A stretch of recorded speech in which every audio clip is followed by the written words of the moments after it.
소원과 211장으로 주께 영광 돌리겠습니다. 값비싼 향유를 주께 영광 돌립니다.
전능하사 천지를 만드신 하나님 아버지를 내가 믿사오며 그 위아들 우리 주 예수 그리스도를 믿사오니 이는 성령으로 잉태하사 동정녀 마리아에게 나시고 본디오 빌라도에게 고난을 받으사 십자가에 못 박혀 죽으시고 장사한 지 사흘 만에 죽은 자 가운데서 다시 살아나시며 하늘에 오르사 전능하신 하나님 우편에 앉아 계시다가 저리로서 산자와 죽은 자를 심판하러 오시리라. 성령을 믿사오며 거룩한 공예와 성도가 설교통하는 것과 죄를 사하여 주시는 것과 몸이 다시 사는 것과 영원히 사는 것을 믿사옵나이다. 아멘. 너는 악인의 형통함을 부러워하지 말며 그와 함께 있으려고 하지도 말지어다.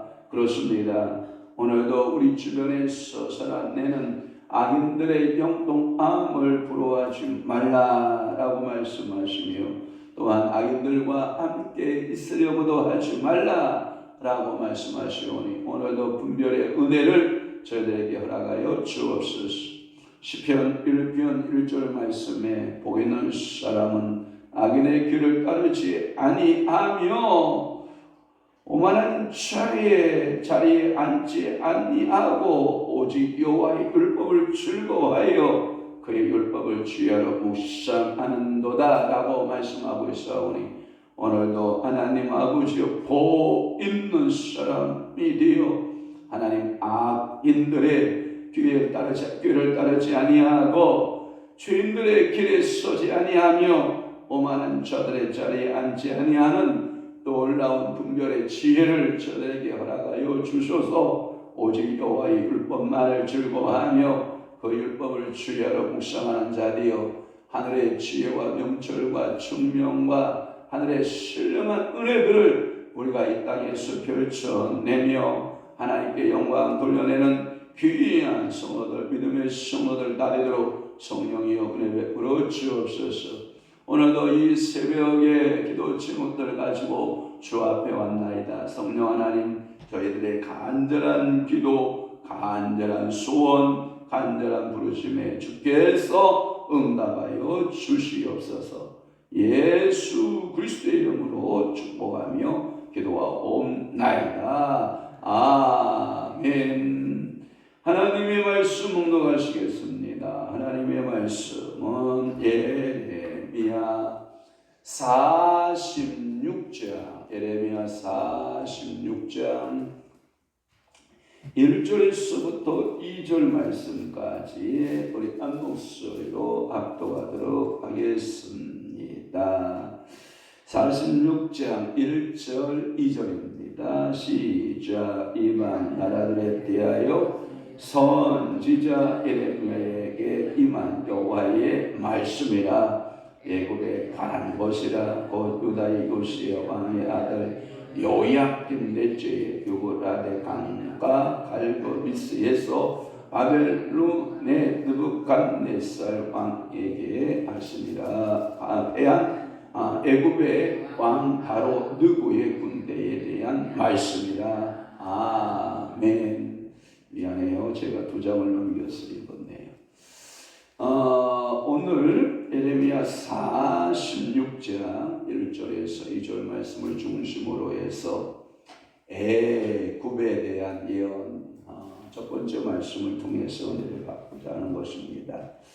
여러분들이 성경을 이렇게 보다 보면 동그라미가 이렇게 시작되는 부분이 있죠. 그러니까 1절이 딴 내용이고 2절이 딴 내용이에요. 그 다음에 3절부터 12절까지가 딴 내용이에요. 이렇게 여러분들 이해하시면 되죠? 동그라미가 2절 다음에 시작되고 3절 다음에 시작돼요. 성경의 문단을 그렇게 나눈 거예요. 제가 다른 번역서 성경을 보니까 3절 이후에 애굽에 대한 구체적 예언들의 말씀들이 나타나는데 이게 시어적으로 표현되어 있어요. 우리 개정판에는 그냥 밋밋하게 성경이 이렇게 써져 있는데 제가 시가서, 여러분들 시가서를 보면 항상 시가서에 한 글자 들여쓰기라고 하는 거 알죠? 한 글자 들여쓰기 방법으로 다른 번역서 경우에는 3절부터 12절까지. 시가서 하면 여러분들 생각나는 게 뭐예요? 시편이죠. 물론 시편이 성경의 신약 성경에 가장 많이 인용되어진 구절이기도 한데, 이 시편 하면 여러분 시가서 하면 노래를 생각하시면 돼요. 노래. 그러니까 여러분들이 3절부터 12절까지는 애굽에 대한 노래 이렇게 생각하시면 돼요. 구체적 노래들을 표현적으로 그렇게 번역이 되어 있는 것을 알 수가 있어요. 그래서 시적인 시어적 표현으로 그렇게 예언하고 있는 예언의 메시지이기도 하는 겁니다. 오늘은 그 서론적인 부분들에 대하여 설명을 하고 있는데 1절에서 2절 이 애굽이 갈그미스에서 그러니까 애국군들이 이 갈그미스까지 진군한 내용들을 설명하는 거예요. 그래서 이 애국군들이 이 갈그미스라고 하는 것이 뭐냐면 여러분들 지도를 보면 쉬운데 아프리카에서부터 어디를 통과하냐면 왕의 대로, 그러니까 여러분들 왕의 대로를 통과해서 이스라엘을 뛰어넘어서 북쪽에 바벨론의 땅 갈그미스를 말하는 거예요. 그러니까 애국 군대가 힘이 없으면 이런 원정을 떠날 수 있어요, 없어요? 전혀 못 떠나요. 그런데 애국군은 그때 당시 자기들이 생각하기를 바로 느고가 이 애국왕 바로 느고인데 이 바로 느고가 야 우리나라의 군사력에 신흥 세력이 일어나고 있다고? 그러니까 이게 뭐냐면 이게 마음이 편치 않는 거예요. 그래? 그러면 우리가 한번 전투력을 발휘해 볼까? 이 뜻이에요. 그래서 전투력을 발휘해서 한번 그러면 그 신흥 대적들이 있는 곳까지 한번 원정을 이 원정부를 만들어서 떠나는 거예요. 그런데 놀라운 사실은 하나님의 손은 어디에 있어요? 바벨론에 있어요. 하나님은 바벨론의 손을 들고 있어요. 그러니까 이 갈그미스 전투에서 애국왕 바로 누구가 승리할까요? 패배할까요? 뻔한 거 아닙니까? 이 패배를 맛보면서 패배를 맛보는 이 애국 군대에 대해서 애국에 대한 예레미야에게 예언의 메시지를 주어서 예언하고 있다. 이런 배경들을 여러분들이 듣고 이 메시지를 들으면 그 내용이었는데 우리가 표면적으로 읽으면 아무런 느낌이 없는 거예요. 그런데 역사적 사실만 살짝만 여러분들에게 배경만 배추어도 오늘 본문의 말씀은 드러난다 안 드러난다? 드러난다 이거예요. 가끔마다 여러분들이 나무를 옮겨 심거나 나무를 이렇게 캘 때 나무를 이렇게 캐서 보면 나무에게는 잔뿌리들이 굉장히 많이 있잖아요. 생존의 그 본성이 있어가지고 나무 뿌리들이 굉장히 많이 뻗어가고 있는데 그 중심 그 밑에 보면 나무 밑뿌리의 중심이 큰 나무 뿌리가 있고 나머지 잔가지로 되어 있잖아요. 그러니까 삽을 넣는 거예요. 삽을 흙을 뜨듯이 도돈을 떠서 삽을 꽂아서 흙을 꽂은 다음에 마지막으로 깊숙이 가운데 뿌리를 향해서 삽을 푹 집어넣으면 나무 뿌리가 끊어지는 모습을 보이잖아요. 그러면 그 나무를 그대로 들어서 가시갈 수 있잖아요. 옮겨 심을 수가 있는 것 같이 여러분들이 이렇게 역사적 배경들을 조금만 설명해 줘도 그 본문은 내 것으로 만들 수 있다 없다? 있다. 이렇게 여러분들이 이해하시면 돼요. 그래서 이 애국 군대들이 완전 무장을 합니다. 그리고 바벨론 땅으로 싸우러 들어갑니다. 이게 3절에서부터 12절인데 승리했을까요? 패배했을까요? 패배했다고 그랬잖아요. 그래서 패배한 이야기들을 예레미야의 입을 통해서 하나님께서 메시지를 주고 있다. 이렇게 이해하시면 되는 거예요. 자, 1절 시작하고 있는 단어가 이방 나라들에 대하여. 이제는 이스라엘에 대하여 예언은 뭐하고 끝나고 46장부터는 이방 나라들의 옛날 성경에는 뭐라고 되어 있냐면 열방들에 대하여 이렇게 되어 있어요. 그러니까 이스라엘을 제외한 모든 주변 나라들, 그러니까 시대적으로 보면 아수르, 바벨론, 애굽, 그 다음에 구스는 에티오피아예요. 에티오피아 나라가 여러분 우습게 알면 안 돼요. 거기 에티오피아에 여왕이었던 누가 있어요.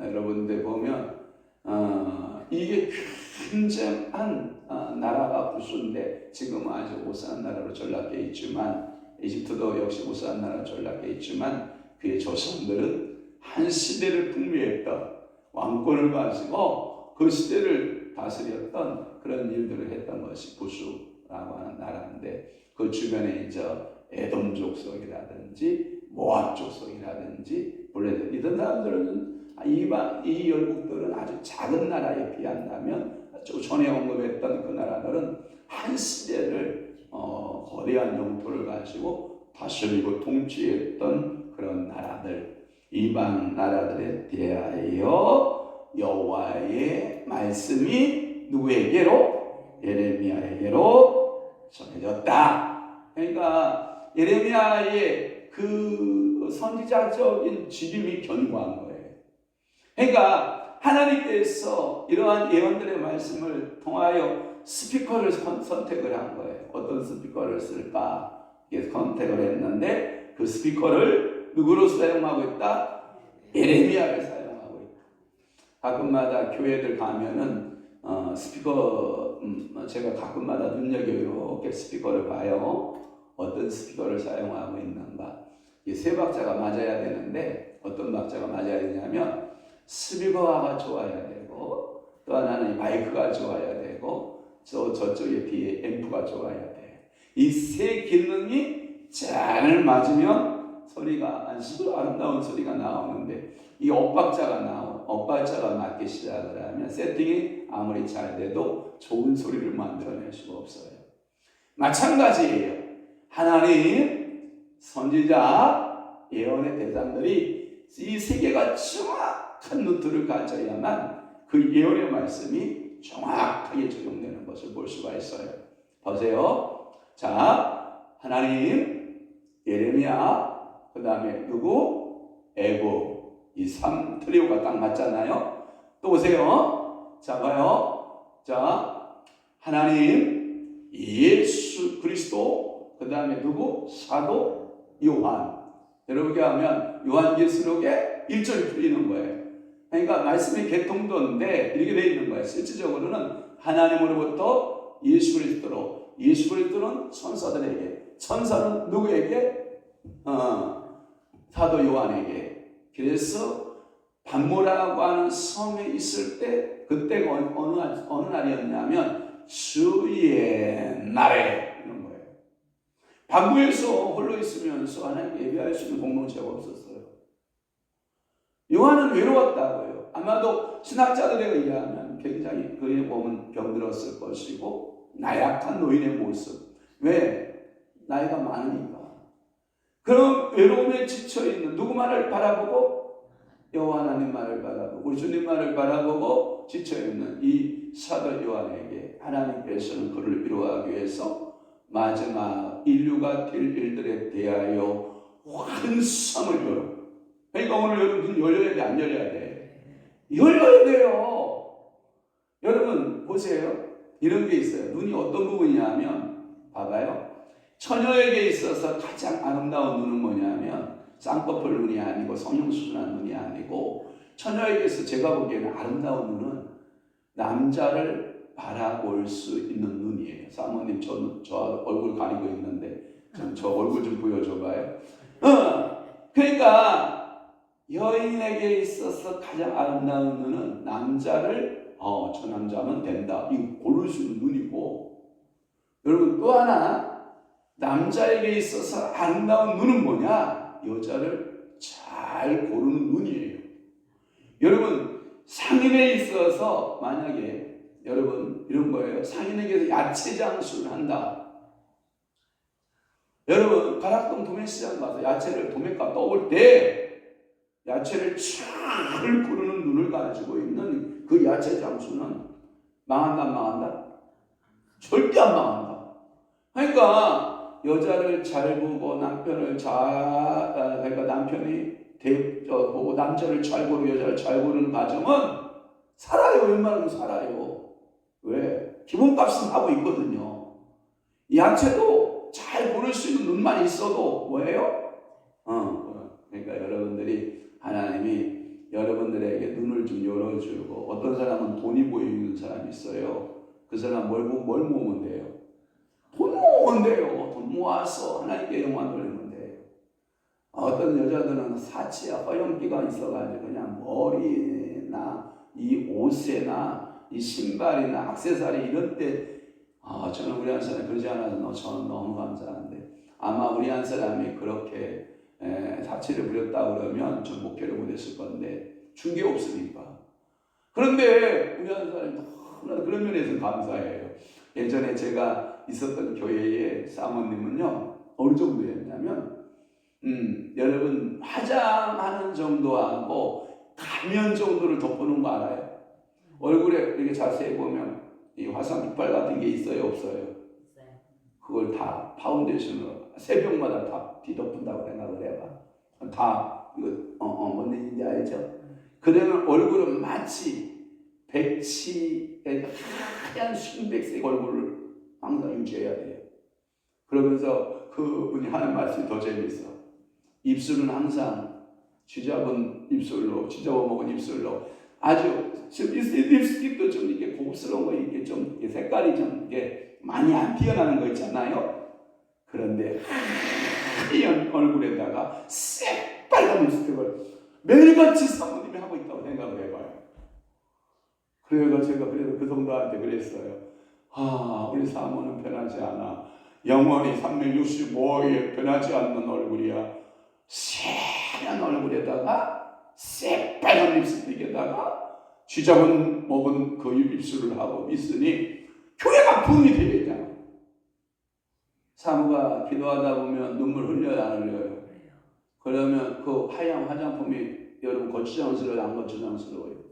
거추장스럽지 않아요. 교회를 향하여 울어본 경험이 있다는 거예요, 없다는 거예요? 물론 잘못 볼 수도 있죠. 너무 부지런해서 눈물 줄줄 흘리고 화장이 그냥 다 지워진 상태에서 또다시 화장하고 나가야지. 그 정도는 아니라는 거죠. 예. 여러분 기도하다 보면 빨간 립스틱 가지고 기도할 수 있겠어요? 내가 보기에는 불가능하다. 그런데 다 무근적으로 치우쳐 있는 그런 모습을 보면 그 성도가 오죽하면 저한테 그 얘기를 하겠어. 우리 사모는요 365일이요 그러고 있어요. 그러면 기도는 했다는 거예요? 안 하지요. 머리 한 가락 하나 안 틀어지고 촥에다가 백색의 얼굴에다가 빨간 립스틱에다가 이야 이런 사모도 있더라는 거죠. 저는 우리 사모가 그렇지 않음에 감사하지만 항상 하나님의 이 말씀에 대한 개통도예요. 그래서 하나님이 예레미야 선지자를 통해서 이방 나라들에 대한 예언의 말씀을 시작했다라고 하는 거예요.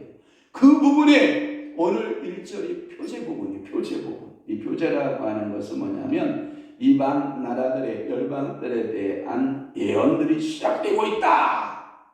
그러면 여러분들 보세요. 46장은 어디에 관한 거예요? 애굽에 관한 거예요. 또 하나 47장을 보면 어디에 관한 거예요? 블레셋에 관한 얘기예요. 48장은 어디에 관한 얘기예요?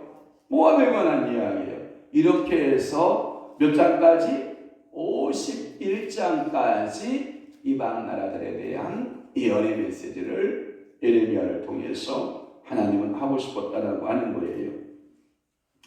그 열방들, 이방 나라들에 대한 하나님의 예언들의 메시지에 큰 소동이다. 이 게이트라고 하는, 문이라고 하는 것이 있잖아요. 우리 옛날에 한옥을 이렇게 보면, 한옥을 보면 문이 굉장히 많아요. 너무 재밌어요. 우리 한옥도 너무 과학적이고 재밌는데, 자, 어떤 사람이 그 집을 방문하려면 한옥에 나무대문집 있죠. 나무대문집에 보면 문고리가 둥그런 문고리가 크게 있잖아요. 그럼 문고리를 잡고 나무를 툭툭 치면서 여봐라, 걔 누구 계십니까? 해야 돼요. 해요. 지나가는 누구이온데 뭐 이러면서 이제 방문을 하게 되면 종들이 나와서 대문을 삐그덕 하고 열어줘요, 안 열어줘요? 열어줘요. 그러면 승들이 그 손님을 데리고 들어가 마당을 통과해서, 대문을 통과해서 주인 마님한테 고해한 거예요. 고하죠. 마님, 주인 어르신, 지나가는 누가 들렸사옵니다 하고 하면 주인이 방문을 스르르 열고, 문을 열고 나와야 안 나와요? 나와요. 이게 게이트가 중요한 거예요. 그 다음에 이제 각기 방마다 작은 문들이 다 있고, 주방에 또 문이 다 있고, 다 문들이 있듯이 오늘 큰 대문을 열어주고 있는 거예요. 그러니까 큰 대문이 뭐다? 이방 나라들에 대한 예언을 하나님이 시작하기로 결정했었다. 이렇게 여러분 보시면 되는 겁니다. 자, 2절, 1절은 그렇게 해서 통과. 2절, 어디에 관한 것이라? 애굽에 관한 것이라. 첫 번째 택함을 받은 나라가 어떤 나라? 애굽. 하나님은 애굽에 관심 많았어요. 왜 관심이 많은지 알아요? 애굽을 마치 보자기같이 쓰고 있어요. 애굽이라고 하는 이 나라를 하나님의 성민들을 위한 보자기예요. 얼마나 행복한 보자기였냐면 보세요. 아브라함이가 기근을 만날 때 어디로 내려가요? 그렇죠. 요셉 시대에 7년 풍년, 7년 흉년을 만났을 때 이 야곱이가 이스라엘이죠. 이 야곱이가 어디로 내려가요? 애굽으로 내려가요. 여러분 더 재밌는 것은 예수 그리스도가 출생이에요. 지금 있으면 징글벨 그리고 저 산타클로스 뭐 이런 노래들 나올 때가 됐고 이제 뭐 우리나라의 캐롤이 사라진 지가 오래돼서 좀 안타깝긴 하지만 저는 뭐 추리 만드는 것을 좋아하지 않아. 저는 추리를 원래 안 만드는 스타일의 사람이라 아니 왜 목사님은 번쩍이는 추리도 안 만들고 계실까? 세월을 모르시나? 여러분 오해하지 마세요. 우리 교회 뭐 추렁추렁이 만드는 거 별로 안 좋아해서 안 만드는 거예요. 제가 만들지 말라 그래서. 그러니까 여러분들이 예수 그리스도가 출생할 때 동방박사들이 뭐라고 그러는지 알아요? 헤로데에게 찾아가서 이 나라의 왕이 태어났습니다. 누가 왕인데? 헤롯이 왕인데. 그래서 동방박사들에게 거짓말하는 거죠. 왕을 치받거든 경배하시고 저에게도 알려주시오. 그럼 제가 가서 경배하겠나이다. 무슨 경배야? 죽이려고 작정한 거지. 그런데 보세요. 동방박사가 하나님의 꿈의 지시를 받아서 헤로데에게 가요 본토 본토 페르시아로 가버려요. 본토 페르시아로 가버리는 거예요. 그러니까 헤롯이 꼭지가 돌아야 안 돌아요? 돌아요. 그러니까 2살 아래의 아이들을 다 진멸하여 죽이기 시작하잖아요. 그때 꿈에 요셉에게 현몽하여 말씀하잖아요. 헤롯이가 아기를 찾아 죽이려고 하니 너는 아기와 어머니를 데리고 아내를 데리고 어디로 가라? 애굽으로 가라. 애굽으로 가라. 그래서 시편의 말씀에 보면 내가 너를 애굽에서 낳았다라는 표현을 쓰잖아요. 그게 뭐냐면 애굽은 마치 자궁과 같아요. 자궁. 아기가 생명을 10달 동안 보관하고 있는 장소가 어디예요? 자궁이거든요. 그러니까 하나님의 성민이 어려울 때는 어디로 간 거예요? 애굽으로 간 거예요. 힘들 때는 애굽으로 간 거예요. 어느 정도 갔냐면 70명 정도가 애굽으로 내려갔는데 450년 이후에는 여러분 아다시피 200만이 넘는 인구가 팽창해서 생산력이 왕성해서 그를 이끌어드리거든요. 여러분 지도자 모세를 보세요. 모세가 지도자 훈련을 받을 때 40년이 어디에 있어요? 애굽의 왕궁에 있어요. 40년은 어디에 있고? 광야에 있고. 40년은 어디에 있어요? 이스라엘 민족과 함께하는 광야죠. 하나님의 신탁을 받은 이후에 모세의 모습을 우리는 보잖아요. 그와 같이 애굽을 만만히 보면 안 돼요. 그 말의 의미는 이런 거예요. 영적으로 우리가 육신에 입고 있을 때는 어디에 살고 있어요? 영적인 애굽에 살고 있어요. 그것을 가리켜 뭐라고 그러냐면 세상을 상징할 때 대표적인 그 나라를 애굽이라고 표현하는 거예요. 그래서 애굽 나라를 하면 세상을 상징하고 홍해를 바다를 건넜다라고 하는 말은 홍해 바다는 세례를 받고 새로운 신앙이 시작이 됐다 이 뜻을 가지고 있어요. 그래서 모든 개인적 세례도 중요하지만 하나님은 뭐라고 했냐? 이스라엘 백성들을 홍해 바다 수중 가운데 지나 나온 사람들을 가리켜서 민족적 세례 이렇게 말하는 거예요. 그러니까 애굽 생활은 뭐 하면 되는데? 청산하면 되는데 어디에 다 수장하고? 홍해 바다에 수장하고. 우상 숭배는 다 어디다 수장하고? 홍해 바다다 수장을 하고 새로운 성민의식을 가지고 살면 되는데 이스라엘 백성들에게 그런 의식이 있다 없다?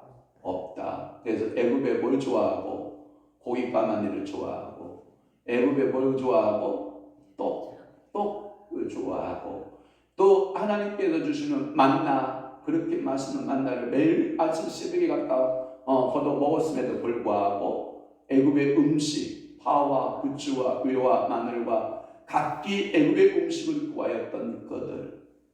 그러니까 과거에 먹었던, 어렸을 적에 먹었던 그 신앙적인 그 형태들을 우리는 버린다 안 버린다? 안 버려요. 이게 여러분 고집이 얼마나 센지 알아요? 그러니까 그들이 뭐라고 말하냐? 힘들다, 힘들다. 왜 우리의 매장지가 없어서 여기까지 끌어왔느냐? 애굽에는 얼마나 땅이 큰데 그 땅은 물이 철철 넘쳐나는, 여러분 세겜 땅이라고 하는 것이 얼마나 물이 풍족하고 얼마나 먹거리가 풍요한 곳인지 여러분 알잖아요. 그곳에서 왜 우리를 끌어냈냐라고 그렇게 난리를 치는 곳. 여러분들, 내가 차라리 예수를 몰랐더라면 누가 그러지? 우리 장로님 사모님 그러죠. 권사님 자꾸 그러죠. 우리 장로가 나를 모르고 예수를 몰랐다면 세상에서 잘나가는 인생이었을 것인데, 자기가 예수를 믿는 여인을 얻었기 때문에 예수를 알게 됐고, 그 예수 때문에 삶이 너무나도 힘들어진 삶을 살게 하지 않았냐라고 하는 그런 미안함을 갖고 있는 거예요. 이게 뭐냐면, 여러분들이 신앙생활은 값을 지불해, 비싼 값을 지불하는 게 뭐냐? 순교적 삶을 살아내는 거예요. 오늘도 여러분 세상 방식으로 말하지 않잖아요. 오늘도 여러분들의 삶의 스타일이 세상적 사람들의 삶의 스타일을 갖지 않잖아요. 적어도 하나님의 말씀적 사고를 하려고 하잖아요. 적어도 성령의 음성은 들으려고 하잖아요. 적어도 이 새벽에 누가 이 새벽 시간에 와서 이 메시지를 들으려고 하겠어요. 근데 여러분들은 이 메시지를 듣고 살아보려고 발버둥 치고 있는 거 아니에요? 그러면 성령님께서 여러분들을 어떻게 할까요? 도와주시겠죠. 하나님이 오늘도 애굽에 관한 메시지, 그래서 46장의 표제어로서 애굽에 관한 예언, 애굽이 이 원정을 떠났는데 승리한 이야기다, 패배한 이야기다? 패배한 이야기다. 애굽 군대가 그 바로 누구라고 하는 이 왕이 원정대를 꾸려서 어디까지 갔다? 바벨론 땅까지 갔다. 그런데 이 갈그미스라고 하는 이 바벨론 땅까지 갔는데 승리했다? 패배했다? 패배했다. 얼마나 치욕스러워요. 이야, 우리보다 더 강한 군대가 있다? 여러분, 이게 참 웃기는 거예요. 내가 여러분 최고 잘난 줄 알았어요. 그런데 나보다 잘난 사람이 더 많다. 내 집이 제일 좋은 줄 알았어요. 그런데 내 집보다 더 좋은 집들이 더 많다. 여러분, 이런 의식, 비교의식 가운데 빠지면 안 돼요. 그러니까 오늘도 여러분들이 이 애굽에 관한 예언, 근데 또 하나는 이게 뭐냐면, 봐봐요. 하나님은 SKS를 제가 풀면서 세계의 중심을 어디로 봤다고 그랬어요? 예루살렘으로 봤다고 그랬죠. 이제 먹어도 좋아요. 행복해요. 그제 얘기예요. 지금 우리 수요일에 들었던 얘기예요. 세계의 중심을 어디다 뒀다? 예루살렘에 뒀다. 그런데 그 샌드위치식으로 봐봐요. 빵 넣고 햄버거를 표현하는 거예요. 햄버거의 최고의 맛은 밀가루의 빵의 맛에 있지 않나요? 어디에 있어요? 그 가운데 정중앙에 고기가 어떤 고기를 썼느냐, 그 고기에 어떤 야채를 넣고 소스를 어떤 걸 써서 두 개의 밀가루 빵을 붙여놨느냐. 자, 보세요. 이 애굽에 관한 예언이라고 하는 빵 껍데기 안에 핵심적으로 누가 들어있는가 봐봐요. 누가 들어있어요? 유다의 요시야. 뭐가 들어있어요? 유다가 들어있는 거예요. 그래서 요야kim 넷째 해 이런 걸 내는 거예요. 그러니까 봐봐요. 하나님은 저를 봐요. 하나님은 믿지 않은 사람이 어떠한 힘을 가지고 있는지 관심 없어요. 믿지 않는 사람이 어떤 명성을 가지고 있는지 중요하지 않아요. 하나님은 오늘 여러분들에게 관심이 있어요.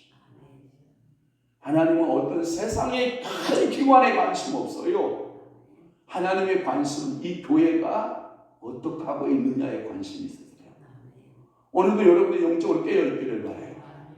유다, 요시야, 그 다음에 그 아야 아들 요야김 넷째라고 하는 정확하게 이 역사를 하나님은 누구를 향하여 있냐면 유다를 향하고 있다는 거예요. 하나님은 애굽을 향해 있지 않아요. 하나님의 눈은 바벨론에 향하여 있지 않아요. 하나님의 눈은 누구에 향하여 있다? 유다에 향하고 있다. 아, 그래. 나는 그런 생각을 믿어. 우리 한 사람은 하루 종일 모든 마음과 모든 눈이 나에게 향해 있다. 아, 나 믿어. 기뻐 안 기뻐? 기뻐. 우리 한 사람도 아마 그럴 거야. 우리 남편은 아이고 우리 남편은 아주 나바라기야. 맨날 당신은 나만 바라보고. 여러분 기뻐요 안 기뻐요? 그럼에도 불구하고 유다는 그 하나님의 사랑을 안다 모른다? 아이고 이게 영원한 짝사랑이. 엄마 아빠는 오직 자녀의 사랑에 푹 빠져 있는데 자녀들은 뭐가 그렇게 재미있는지 엄마한테 사랑하는. 아니 왜 어저께 제가 우리 어머니 92세대 어머니한테 전화를 했는데 우리 어머니 내가 다니엘 기도에 21일간 전화 못 드렸잖아요. 시간이 없었어요. 진짜 시간이 없어서 전화를. 왜냐하면 다른 전화들은 많이 받지만 다른 전화를 받다 보니까 어머니한테 막상 전화를 못 했는데 제가 어제 좀 죄책감에 좀 빠졌는데 어머니가 마지막 전화를 끊으면서 이런 말씀을 하시는 거예요. 아들아, 전화해줘서 고맙다. 얼마나 기다렸을까? 전화를 21일 동안 다니엘 기도 때문에 수다를 못 떨어. 우리 어머니하고 수다를 못 떨었으니까 우리 어머니가 야, 내가 21일 동안 전화를 안 하는 것은 무슨 바쁜 일이 있을 거야. 혹시나 21일 동안 기다리고 있을 어머니의 그 마음이 이제 다가오는 거죠. 엄청 미안했어요. 죄송했어요. 오늘도 하나님은 이렇게 나에게 관심이 많은데 나는 하나님 앞에 전혀 관심 없는 삶을 살아낸다면 이 또한 죄송함, 미안함. 그래서 이 바로 누구가 바벨론 땅에 가서 전쟁했는데 패한 이야기. 이게 여호야김 넷째 해면 605년입니다. 605년. 그 여호야김이 뭐였냐면